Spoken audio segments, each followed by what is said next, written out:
Bonsoir, salut à tous. Nous allons méditer aujourd'hui sur le thème l'onction.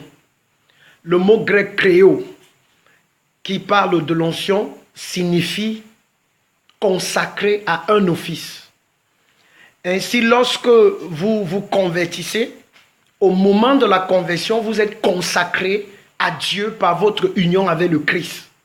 Ça signifie que vous êtes élu et vous êtes mis à part, sanctifié pour Dieu. C'est là le véritable sens du mot oint, du mot l'onction ou encore le mot loin.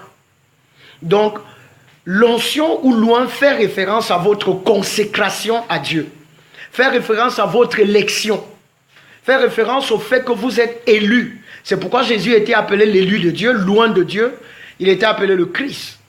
Dans Éphésiens chapitre 1, le verset 4 dit « En lui, Dieu, vous avez été élus avant la fondation du monde pour être saints et irrépréhensibles. » Plusieurs personnes ne comprennent pas la sanctification.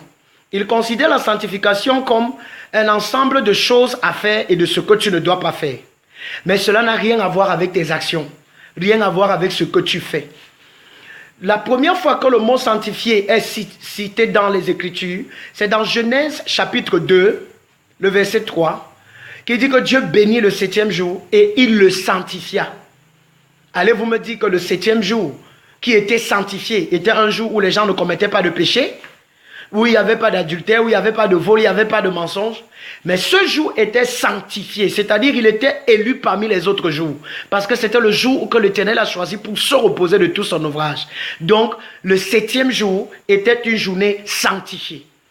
Dans Exode chapitre 3 au verset 5, Dieu dit à Moïse, enlève tes souliers dans le lieu où tu te trouves, car la terre où tu te trouves est une terre sainte.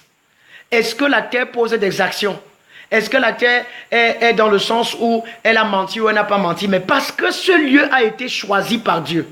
Et le Saint-Esprit était à cet endroit. C'est lui qui, sa présence sur cette terre, fait de cette terre une terre sainte. De même, rappelez-vous dans 1 Corinthiens chapitre 3, je crois le verset 16 dit, ne savez-vous pas que votre corps est le temple du Saint-Esprit et que l'Esprit de Dieu habite en vous? Si quelqu'un détruit le temple de Dieu, Dieu le détruira, car le temple de Dieu est saint et c'est ce que vous êtes.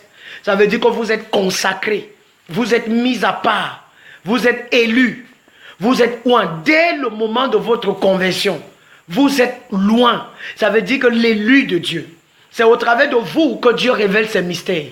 C'est au travers de vous que Dieu manifeste son caractère.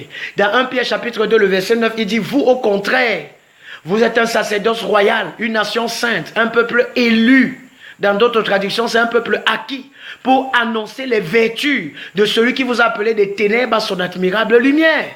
Donc, il vous a élu, il vous a séparé, il vous a oint. Ça veut dire qu'il vous a consacré à un office. Et l'office dans lequel il vous a consacré, c'est celui de fils.